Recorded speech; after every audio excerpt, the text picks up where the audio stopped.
Greenland ইস্যুতে যুক্তরাষ্ট্রের president Donald ট্রাম্পের অবস্থানের বিরুদ্ধে কঠোর অবস্থান নিতে যাচ্ছে ইউরোপীয় ইউনিয়ন ইইও।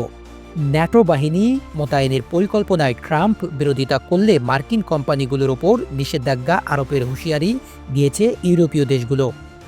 ব্রিটিশ সংবাদ মাধ্যম দ্য টেলিগ্রাফ জানিয়েছে, গ্রিনল্যান্ড রক্ষায় ন্যাটোর একটি সম্ভাব্য মিশন গঠনের বিষয়ে যুক্তরাজ্য ও ইউরোপীয় মিত্ররা আলোচনা চালাচ্ছে। এই উদ্যোগে বাধা দিলে যুক্তরাষ্ট্রের বিরুদ্ধে অর্থনৈতিক ও কূটনৈতিক চাপ বাড়ানোর বিষয়টি সক্রিয়ভাবে বিবেচনা করছে ইইও।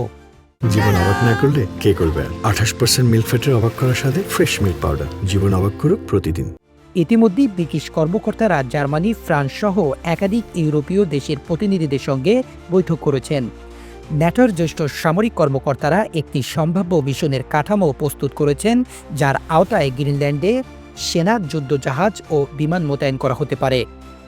ডোনাল্ড ট্রাম্প গ্রিনল্যান্ড দখলের হুমকি দিয়ে বলেছিলেন, যুক্তরাষ্ট্র নিয়ন্ত্রণ না নিলে রাশিয়া বা চীন দ্বীপটিতে প্রভাব বিস্তার করতে পারে। তিনি যুক্তি দেন, আমরা রাশিয়া বা চীনের প্রতিবেশী হতে দিতে পারি না।